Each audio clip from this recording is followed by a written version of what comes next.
Don't adjust your devices. I'm Johnny Scoville, and this is Chase the Heat in South America. I'm glad to see you all. Hello there, Tommy. My guru right there. Krista Melinda, Jason Ledford, Natalie, good morning. Hi, Jane. Hello, Rick Smith. You guys are awesome. You guys, you're the David Copperfield of the chat, because you can pull the okie doke.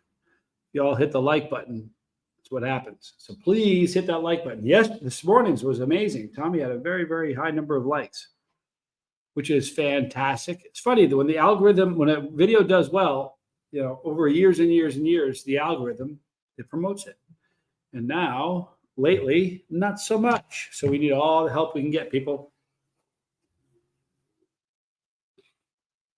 But I'm glad to see you all. Hi, Arwa. Good to see you. Thumbs up for everybody. All right. So we'll wait just a minute or two. Yesterday was an amazing day out at the Recovery Center.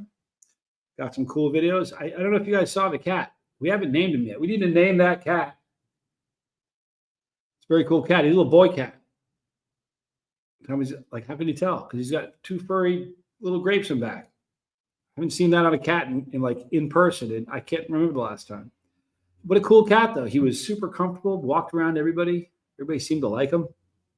Everybody would pet him. He didn't like recoil away. He's a super comfortable cat.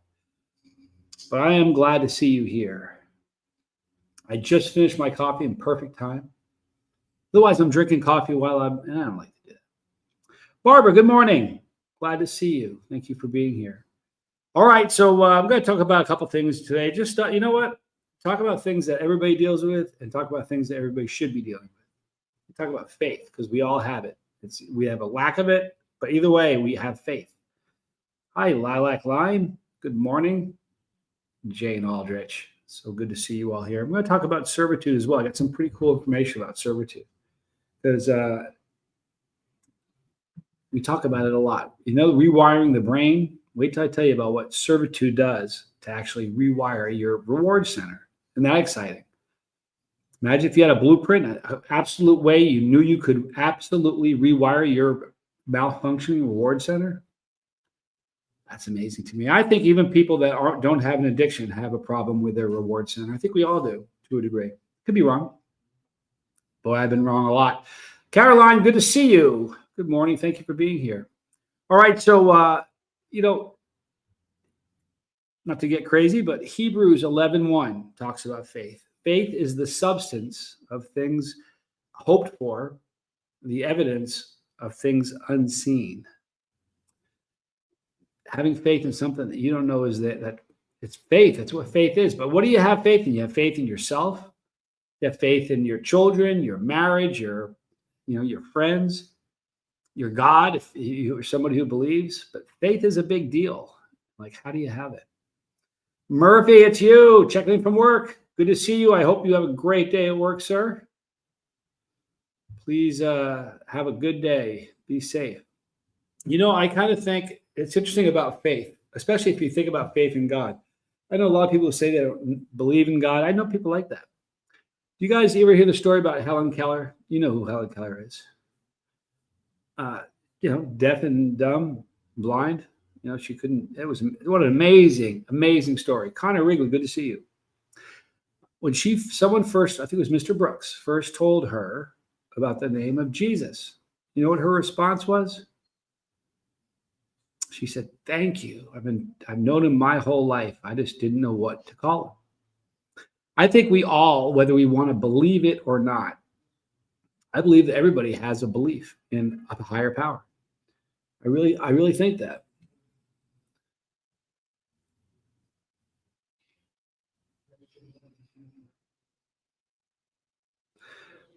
Fausto says, I need no false prophet to get sober. If you believe in that nonsense, then it's God's will for you to be a junkie.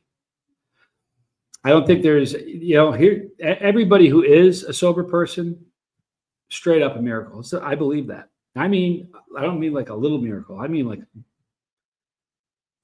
a legit bona fide miracle. But knowing that somebody that has belief, has a faith, is 20% more likely to achieve sobriety. If you're somebody who's trying to beat something, it's worthy to take a look at that. But faith is an interesting thing. I'm waiting for that answer too, Kristen. I was figuring he'd expound on that. I'm a weirdo about faith, and I'm a little bit more upfront. I kind of talk about my faith probably more than I should. Now, I originally said this is absolutely not a channel about God, and it's weaving its way through there. Moms are terrific at giving me nuggets to ponder on. And I mean, she's just as much as my dad actually did. My dad gave me lessons in life. My mom always has the spiritual angle, where my father was more practical with the advice he gave. But my mom said something once when I was a kid that I thought was pretty incredible. The word faith is an acronym. Think about what faith is, especially if you're talking about faith in whatever God you serve, that you pray to before you go to bed at night. You have faith in that God. Well, faith is the acronym that stands for fantastic adventure in trusting him. Faith is trust when there's no reason for it. I mean, like kids. I have kids. I have 3 kids. And man, some of them, when they were younger, they made mistakes.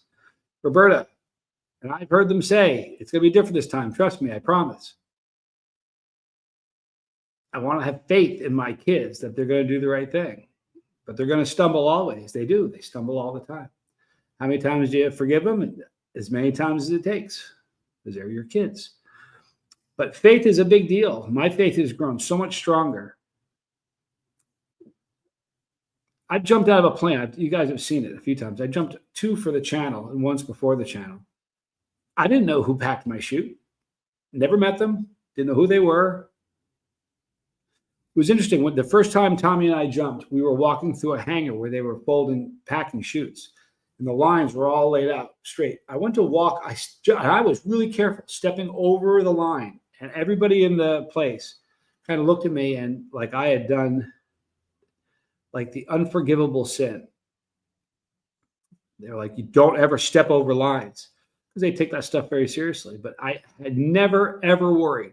Every time I jumped out of a plane, I never worried, wonder who packed that chute. I never asked anybody. I just got in there and had faith that it was going to work. So having faith, it's a muscle. I think it's a muscle, and you can get good at it. And the times in my life where I've been better at it, it's been a focus. It hasn't been by accident. So I think it's a muscle. You got to exercise it. I really believe that.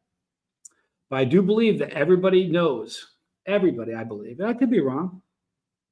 I think everybody knows that there is a higher power. Sometimes it's will. Sometimes it's stubbornness. Sometimes it's ego that prevents people from even investigating it. Good morning, Matthew Tennant. Hope you're doing well, dude. Look at this. Connor says fear is the antidote, or faith is the antidote to fear. There's a lot of truth in that. As I was thinking about this, I started thinking about this last night. I was thinking about my life and some of the times in my life where I needed to have the most faith. I've been in a lot of foreign countries where the language, I've been in a bunch of foreign countries where everybody speaks English. It's different when you're in a foreign country where nobody speaks English, and you're relying on. I remember having a translator with me in Russia. And I'm talking to somebody, and I talked for if you ever talk with a translator, you talk in little chunks. So you can say a little chunk and give them a chance to translate it in a little chunk. And I remember giving a little chunk, and the person in Russian spoke for like a minute and a half. I'm looking at him, and I don't know what he's saying. No clue at all. And faith in that. But with the less you have for security causes you to need faith. You guys ever hear the expression, there's no atheists in foxholes? A lot of faith in foxholes, because you have nothing left. You know what I mean? You're under the gun. Unlimited faith in your children, it's natural. It doesn't mean you won't be challenged. I think I agree with you. But you see patterns, like one of my children, my kids in particular, will have patterns, and I'll see it happening before he does, and I'll call him on it. I'll say, hey, look, here's what's going on. And sometimes they'll say, yeah, you're right. So and part of that reason is, especially my kids, like, it's not a good thing that I did the terrible things that I did when I grew up. It really isn't. It wasn't even just growing up. It's most of my adulthood. But the good news about that is my kids can't trick me with anything ever. But from behavior to like when they're not with me, I can tell. I can tell what my kids are doing by how often they call me. And so, but you have to have faith that your kids are going to do right, and they're going to make mistakes, and you got to forgive them and move forward. But my father was an amazing father. He allowed Tommy and I to make horrific mistakes. I remember one business venture we were doing, and as it was happening, we were signing papers. We were getting money from him to help start a business. It wasn't a ton of money, but it was money, and it's relative, I guess. But as he signed the paper, he goes, "You're going to fail at this." As he's signing the paperwork, I said, "Huh?" "Yeah, this is going to be a failure, but I'm going to let you fail because this is something you need to learn." Literally said that in a bank, sitting at a table, signing paperwork. And he, in that moment, do you think he had faith? He knew we were going to fail, but he also had faith that we were going to learn from the failure. We were going to fail forward. And in that venture, we failed, but it was a great learning experience. And I read stories of people that have failed in businesses, but there's no lesson quite like it when it happens yourself. But what I would tell you about faith is truly it is a muscle. And it's not something that just happens to come. You have to just make a decision. Some of the weirdest things are made through decisions, like being happy is a decision. Forgiving somebody is a decision. Doing something like try versus doing, like Tommy was just talking about, is a decision. And I honestly, forgiveness, all of it. But faith is a decision. And it's something that you've got to exercise. But just like every other muscle, the more you exercise it, the bigger it gets. Now, it's easy for Tom and I to have a lot of faith right now because we're in a country where we don't fluently speak the language. We're around people who don't, it's an absolute different environment. And it kind of forces you to lean into your faith. Jason says, I heard someone tell an atheist that if the believers are wrong and God doesn't exist, that we will never know. But if the believers are right and God does exist, you will never forget. Boy, how about it? It's very simple. I try not to be like, you guys know what my faith is. And I have people that ask me about it. I don't want to be offensive. That's one of my biggest prayers is that I can be bold and tell the truth, but not be offensive at the same time. And I don't like saying to somebody that like, you're going to go to hell. That's not my thing. Someone asked me, does this religion or does this type of person go to heaven or not? And heaven is in the presence of God forever, in the presence of goodness forever. And hell is separation from goodness forever. And that kind of sums it up. But I'm telling you, we all have that muscle. And it's even if you're somebody who's not big into like religion, it doesn't mean you don't need faith in your life. It doesn't. You have to have faith in you, Tommy was talking this morning in his show about ants, I don't know what ants are like for somebody who doesn't use. I don't ever remember having ants before I used. And I'm sure that I had. I can think of situations where I'm certain ants must have been around, but I don't remember them, like sports. I'm sure, like we were playing a team that we had a 22-year losing streak to, my high school. I'm sure the ants were telling me, this is going to be just like the last 22 years. But I don't remember it, But once I got clean from using drugs, the ants were insane. They're brutal, you know what I mean? They were all over me. It's a hard thing. But, and dealing with the ants, I wasn't going to talk about ants at all, but since he talked about them, I'm telling you, the best thing you can do with your ants is remember you have 5 senses. If you can switch up something that's happened, put your 5 senses on something different, it's almost impossible for whatever is bugging you in your head, whether it's a craving, whether it's, just ants telling you you're a loser. I hear that all the time, that if you can change whatever you do, the worst thing you can do is sit in one spot. If you do, you're handing the microphone to your ants. And if you hand the microphone to your ants too long, before you know it, you'll start saying things that the ants are telling you. And that is a nightmare. All children need advice from their parents sometimes, no matter how independent they want to be. They trust your opinion. Yeah, but you know what though? Where that's true, I was a yes man when I was a kid. My dad, yes, yes, you're right. And I would yes him to death. And a lot of it didn't even penetrate. I didn't think it did. It penetrated later because I remember his words, you know. Caroline, I've never heard faith is a muscle. Sort of makes me laugh, but I know what you mean. Well, here's the thing. The truth of it is this: if you're somebody who never has faith in something, the first step of faith is difficult because it's something you're not used to. The most uncomfortable thing in life will become comfortable and even habit if you do it enough, whether it's a good thing or a bad thing. But if you're somebody who has faith in yourself, like I know people that are they lack self-confidence. So faith in themselves is an issue. That first step, like, hey, I'm going to have faith in myself today. If they did it every single day for a year, on day 366, the first day of the new year, if you compare the faith they have in themselves then that they did on day one of the previous year, they aren't even the same thing. So it truly is a muscle. And it's also a habit. True story, I think. Connor, what I'm working on is making my faith evident in my actions. The idea that making people say, wow, that's different, and then tell them why and explain my faith. It's hard, but it's worth it. You know what? I wrestle with that, Connor, because anybody that's watched me for any length of time, you'll say, yeah. I mean, I didn't talk about my faith at all. I wasn't the kind of guy that was going to ever, hide my faith or deny it, but it wasn't something I put out, right? I would say probably for the first 6 or 7 years, I never led with it.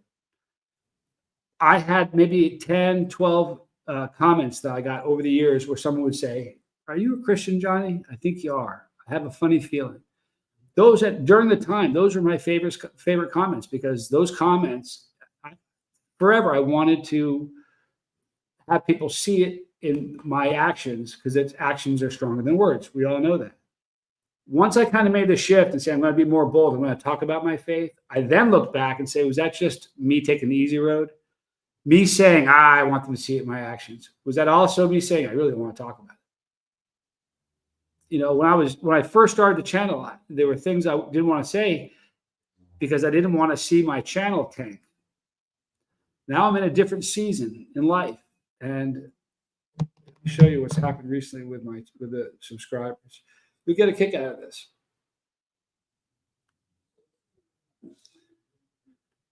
Okay, so this is in the last 28 days. Let me show you this. That's how many subscribers have left in the last 28 days. If you see the number below it, that's 612 less than normal. So normally that's 600 more than that. So it's sort of a crazy thing, and it's not bothering me in any way. Now, think about this for a minute. As a content creator, if you're a content creator that just has fun, and then in the morning you go to your Joe job and you come back and you make a video, if that's your content, if people are bailing on you like that, you pump your brakes and say, I need to make a change, and quickly. This is my job. This is how I sustain myself. It's taking faith to look at those numbers and say, I'm still doing the right thing. I believe it's going to come around. That's a lesson in faith. And it's something every once in a while, I'm not going to lie to you and just say, oh, I'm rock solid in my faith. Every once in a while, I pump the brakes and go, whoa.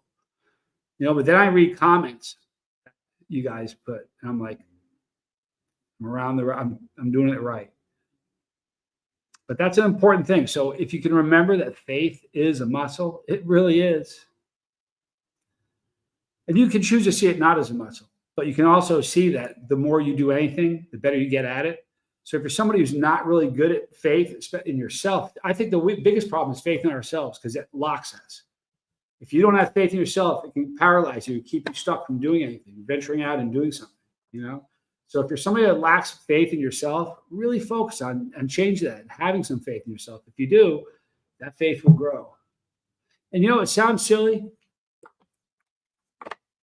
Daily affirmations. I don't know if you guys do it. I remember the first time I started doing daily affirmations, I was married to my kid's mom, and I was running a dating service. And I remember staying in the front of I was working like 7 days a week. When I got hired at this job, I went 94 days, I think, before a day off.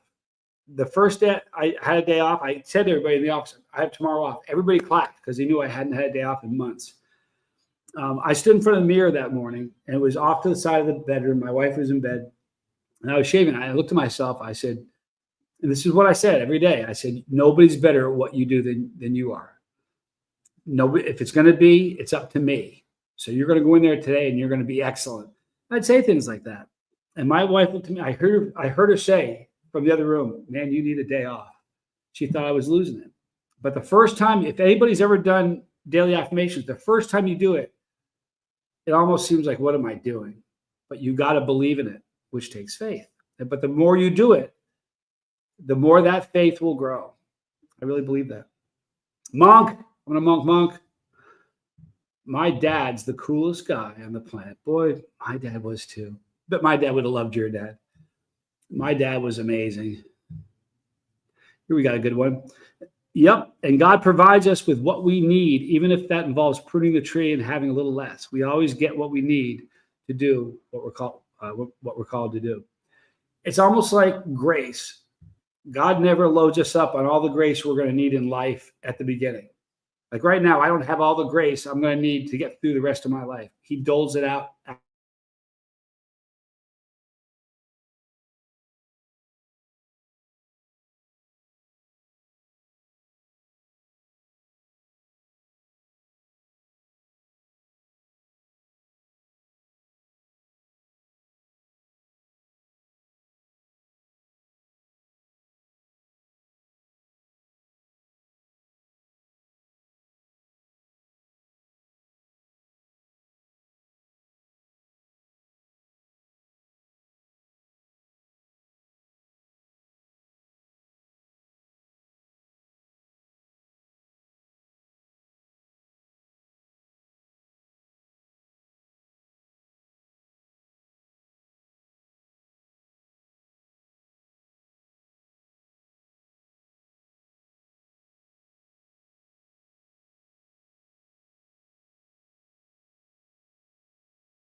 All right, I'm back. Can anybody hear me? I see a picture, but I can't tell if you guys can hear me or see me at all.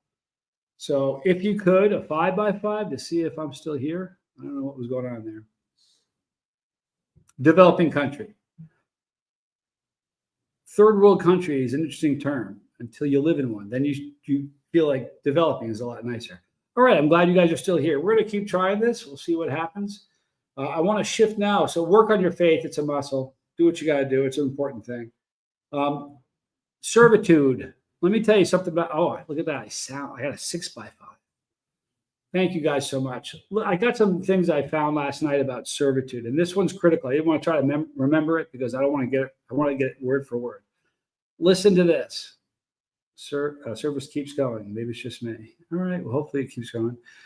Listen to this. Serving others. I want to give you some of the benefits of serving others. This is important. I'm going to fly through these, but pay attention to this.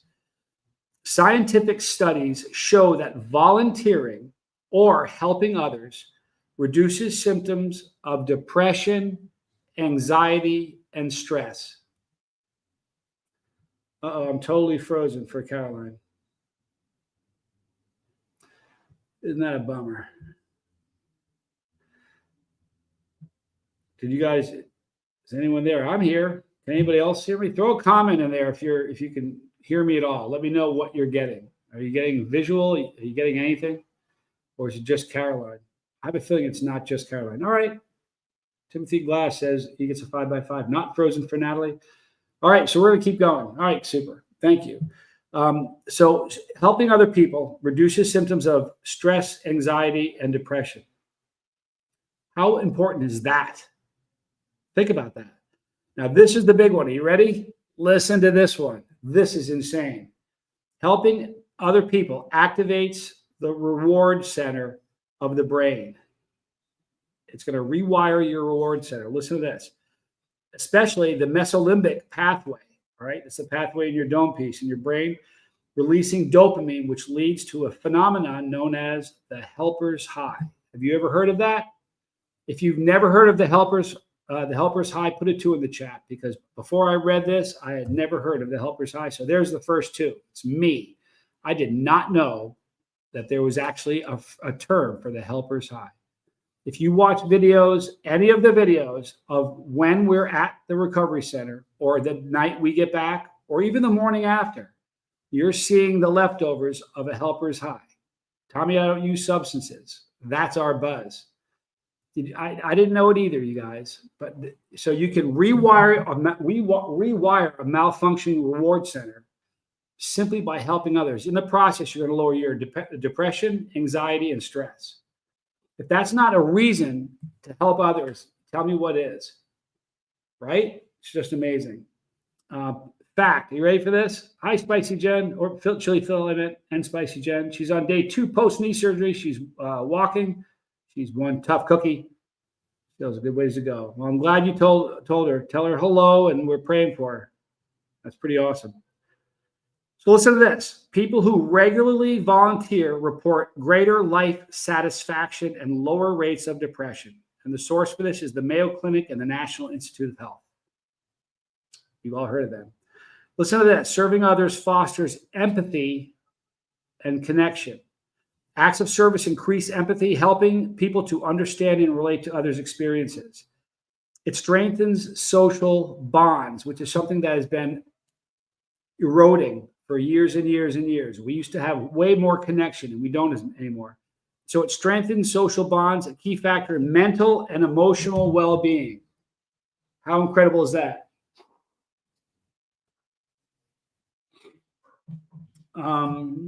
People who practice empathy and kindness have stronger relationships and tend to live longer and healthier lives. Think about that. I'll read that one again.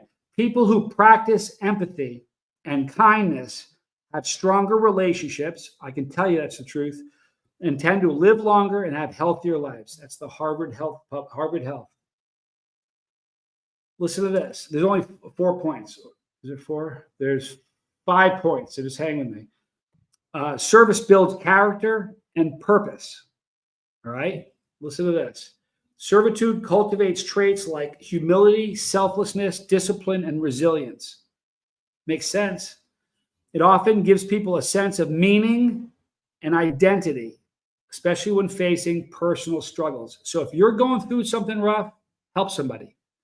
If you're depressed, help somebody. If you have anxiety or stress in your life, help somebody.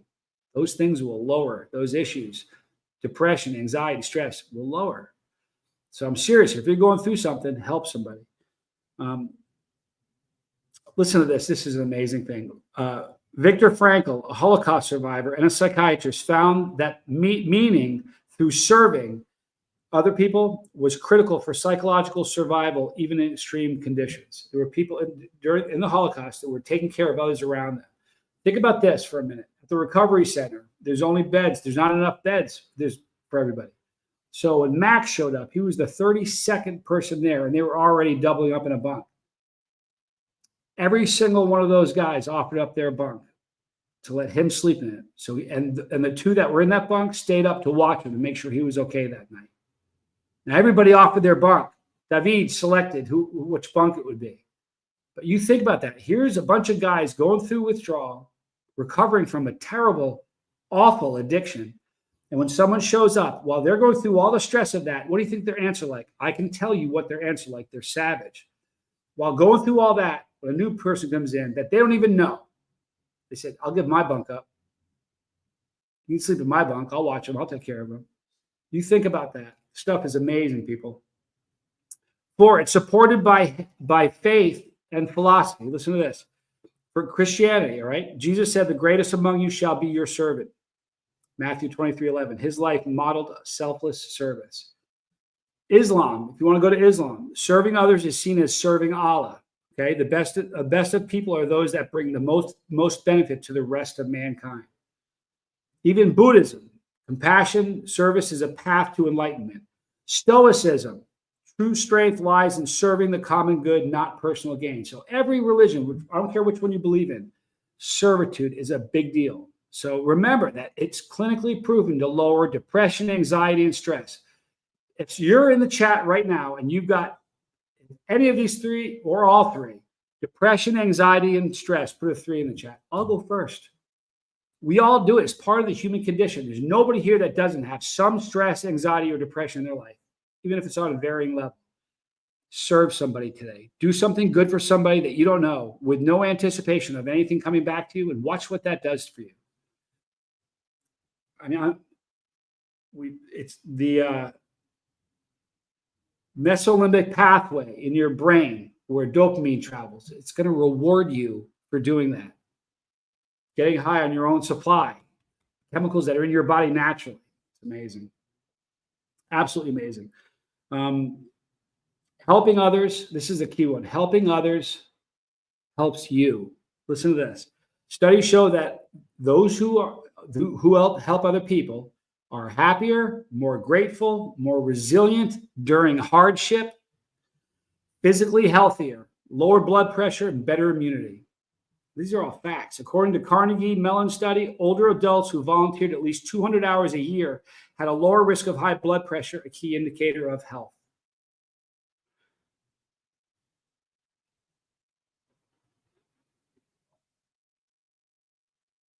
People who practice empathy and kindness have stronger relationships and tend to live longer and healthier lives. I'm telling you how you can live a healthier, happier, longer life. Do this stuff. That's the cool thing about helping others. We did a disaster relief training at church, and we're told that when you go out, you end up helping yourself as much as the people you're serving.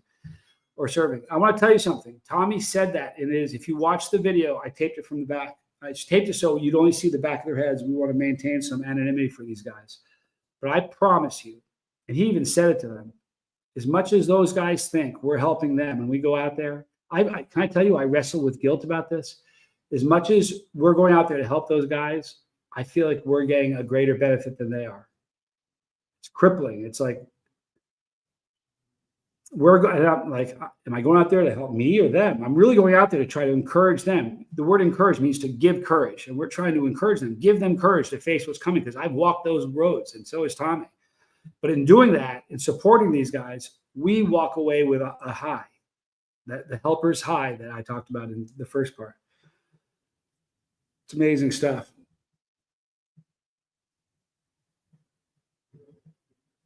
You know what Winston Churchill said? Listen to this one. You make a living by what you get, but you make life by what you give. Servitude isn't about losing yourself in somebody else and others. It's about finding your purpose in lifting others up. And doing so, you become more whole yourself. So here's the deal, people. Everybody in this chat has faith. Either this much, but we all have it. Some of us have a deficiency in that area. Help people. It'll do wonders for your faith. Help people. Help today. I mean, it can be as little as you're on the traffic and somebody's trying to cut in. Slow down. Wave them in. It's something as simple as that. But help somebody. I promise you, it'll do wonders. This stuff isn't nonsense. I'm not making any of this stuff up. If I was making it up, I wouldn't even be listening to me. This is stuff that I've been from studies. This is real stuff. But I could be wrong about this, but I think faith is a muscle. And when you don't ever use it, it's hard to use it because it's foreign, right? But if you use it all the time, it's just going to make you a stronger person. Everybody in the chat, I'm no guru. Tommy is. He is. But I'm telling you that what I'm telling you is true. I can just tell you that, like, helping people is my buzz. I was telling somebody yesterday, I can't imagine a life without helping others. To me, it's become my meaning. It's become the meaning of life to me. Helping other people. So, it has done so much for, I'm a guy who suffers from depression sometimes. I think I've had one little bout of it since I've been here. But the second I feel depressed, I get up, I leave the room I'm in. Your ants, your ants, we all have them. I don't remember having them before. Is there anybody in the chat who's never had an addiction that has ants? I'm sure it's part of the human condition, whether you're somebody in recovery or not. But we all have ants. The worst thing you can do with ants is stay where you're sitting. Because if you recognize the ants and you don't move, it's just like saying, all right, stage one, please welcome the ants. And they walk out, they grab the mic, and they could keep going. That's what happens if you recognize the ants are attacking you and you stay in the spot you're in. That's what's going to happen. So when the answer, play fetch with your brain. When if you got a stick, you throw it, the dog's going to stop what it's doing and chase the stick. Eat something. Eat a slice of a jalapeno. Eat a habanero. You're tasting something. It's giving you a bit of a sting. You're feeling something. Leave the room you're in. You're going to see something different. You're going to hear something different. You'll smell different smells. Touch grass. When you're going through it, I've done this before. Have you guys ever done this? And I know about ants. I remember sitting down in a room when the ants were beating the bark off of me for hours, a couple hours. I'm sitting here just taking it. Like you don't really, I'm shaking it off going, what am I doing? And I get up and walk out of the room. And within 5 minutes, I pushed them off the stage, turned off their mic and silenced them for a little bit. But for an hour, a couple hours, I was aware that it was happening and didn't do anything. When you have ants, I don't know if you're in an office cubicle, get up, go get a drink of water, use the restroom, do something. If you're having ants, if you don't, you're giving them so much more power. They take the mic, and before you know it, you can find yourself saying things the ants tell you. Tommy talked about that this morning. The tired buffalo says, my faith offers me daily evidence that there is a real God who has reward in store for all who serve. Well, that is the hope. And that's where faith comes in. Think about this. Think about doubting Thomas in the Bible. That dude needed to see the holes in the hands to know that it was real. I know so many people that if they were writing a modern day version, they call him doubting whatever, Mary or Ida or Tony, whatever. I know so many people, I know some scientists who believe they need to see evidence. They're scientists. They need to see empirical evidence so they can write a formula about it before they can believe anything.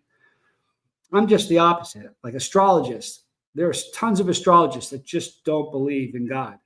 I look at peppers, just the way peppers are made, and I see God. I look at the stars at night, although I haven't seen stars in 2 months.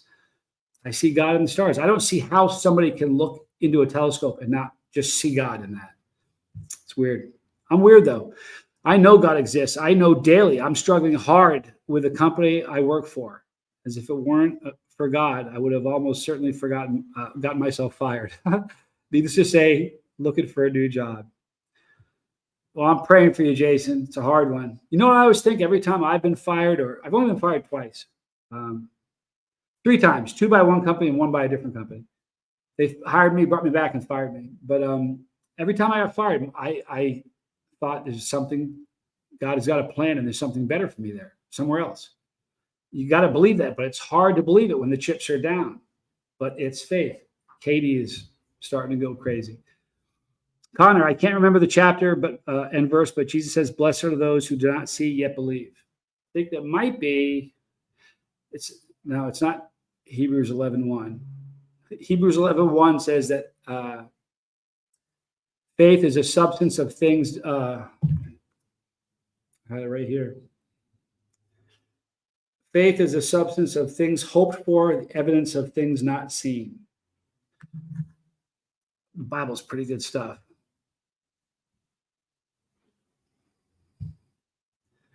The heavens declare the glory of God, and the skies above proclaim his handiwork. Psalms 19:1. That's a great one.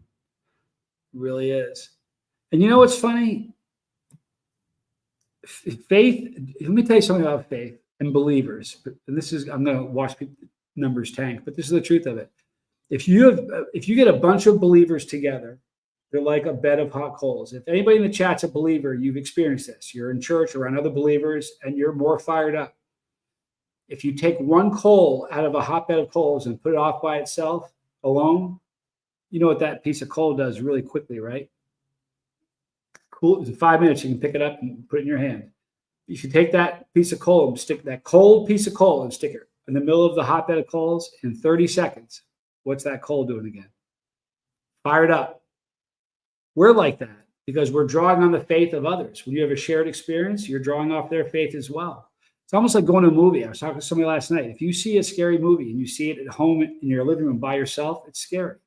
But if you go to a movie theater and there's 300 people and you're watching it all together, there's that shared experience. And it seems somehow scarier because you're all going through it. Faith is like that. So it's good to surround yourself with other people that have faith. It's important. But there are times where you don't have that. Then it's up to you. That's when it's a muscle. You got to exercise it a lot in order to make sure you got it when you need it. Caroline, I don't have curtains in my bedroom as I love to watch the stars at night. I used to really love the stars a lot. It was a beautiful thing. I haven't seen stars because of all the light pollution, they call it. Right here, there's just so much. I could probably drive 45 miles north and we would be able to see stars. So I think one of these days we're going to do that. So anyway, here's the deal, people. Exercise your faith muscle. Do it. It's just like Tommy says, it's like picking up a red cat. You're either doing it or you're not. Work on your faith. It'll help you in life. Serve others, and man, oh man, is that going to serve you. Do something kind today for somebody. So glad you asked, Natalie. Yes, you can. Can I get prayers for my nephew? Yes. Something snapped in his back, and he went to ER. They put him on a huge amount of painkillers till the appointment with back doctor on Tuesday. I have so much sympathy for that. I really do. I have loads of sympathy for that. Faith is confidence that something we act on will cause a positive reaction. It's fact. But Natalie, I promise you, we'll be praying. Tommy and I have a friend here named Adam. Really cool dude. He's a black belt in Brazilian Jiu-Jitsu. If you know anything about that discipline, getting a black belt isn't like getting a black belt in Taekwondo. I mean, it took years and years and years. And he's suffering from back problems right now. And I said, oh, I've got him. He goes, what'd you do about it? And he's 49. I said, well, you don't want to hear this, but he's fully 49, rolling on the ground with guys, in their teens and early 20s. And I said, I remember the day, because I was a great athlete for a long time. And I remember the day where I looked in the mirror and said, wow, you can't do that anymore. And maybe he needs to kind of slow his roll a little bit. But I've had so many surgeries. I got metal in my body and titanium and screws and stuff. So anybody who's got back problems, here's the thing that scares me the most about back problems. Tommy had never had back problems. And when we were still in Tucson, he hurt his back. And my first thought was, oh my gosh. Because it's not like you have a back problem and it gets fixed and you're done. It's going to flare up and bug, at least with me. And everybody I know that's had a back problem. I don't know you ever truly heal from a serious back problem. It's just something that kind of sticks with you. Jason says, I've never had a substance addiction, but I have a food addiction. Answer, such a huge part of my life. You definitely don't need to be addicted to the hard stuff to get depressed or anxious. Here's the funny thing. Addiction, whether it's food, whether it's slot machines, shopping, sex, porn, anything, it's still a malfunctioning reward center in our brains. So, I'm right there with you. The other thing is this, you can rewire your reward center in your brain. The process to quit an addiction, whether it's any one of those things, whether it's food or video games, is a million, and whether it's this, the process to beat it is all the same. The principles are all the same. Fractured spine, oh goodness.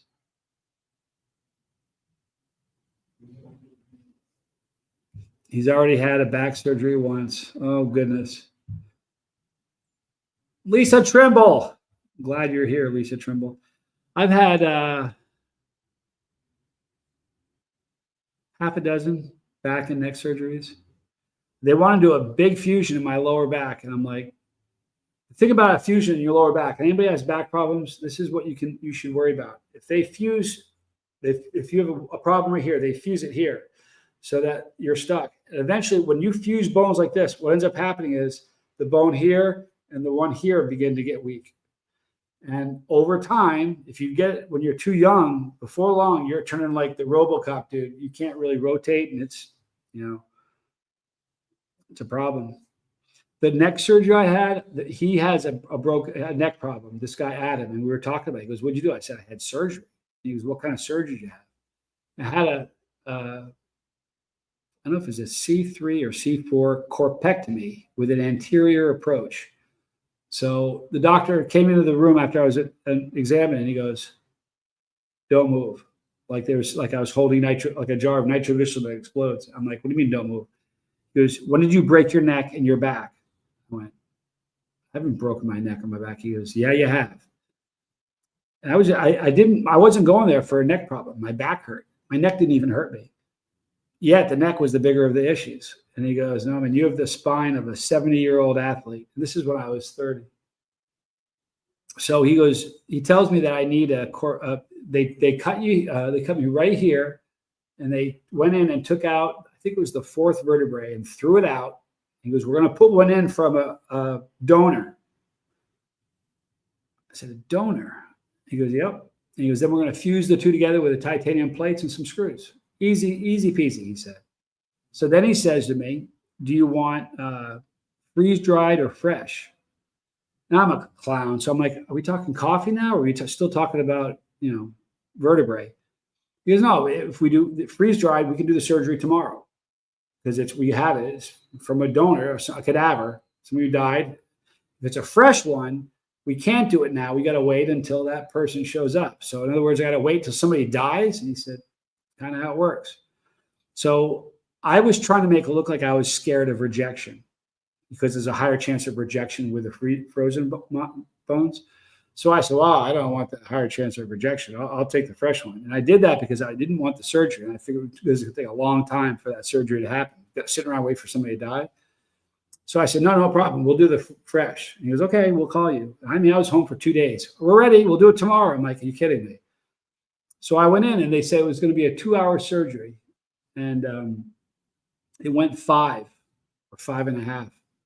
Strange though, if you have surgery, you close your eyes, then you open them, and it's done. There's absolutely no concept of the passage of time. So I opened my eyes. I'm like, "When are you going to do this thing?"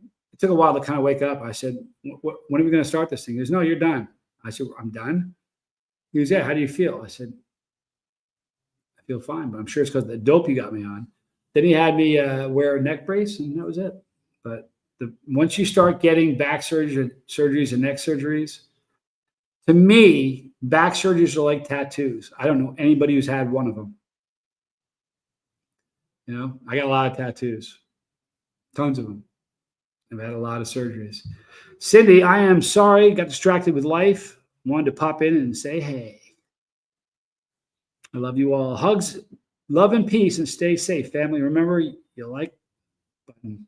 Back to emails. I got you. I got a bunch of emails to respond to also.